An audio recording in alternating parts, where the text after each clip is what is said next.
सरकार देश भर में एग्जीबिशन से जुड़ी व्यवस्थाएं बना रही है। साथियों, एक स्थिर और दूरगामी नीतियां बनाने वाली सरकार का सकारात्मक प्रभाव इस सेक्टर की ग्रोथ पर साफ देखा जा सकता है। 2014 में भारत के टेक्सटाइल मार्केट का वैल्यूएशन 7 लाख करोड़ रुपए से भी कम था। आज ये 12 लाख करोड़ रुपए को भी पार कर गया है।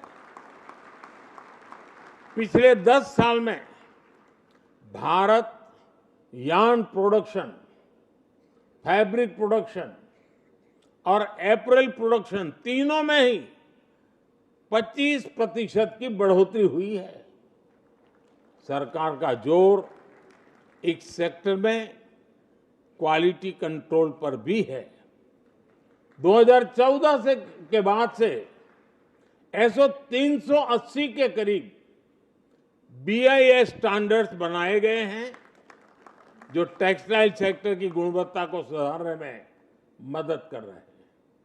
सरकार के ऐसे प्रयासों की वजह से ही इस सेक्टर में विदेशी निवेश भी लगातार बढ़ रहा है।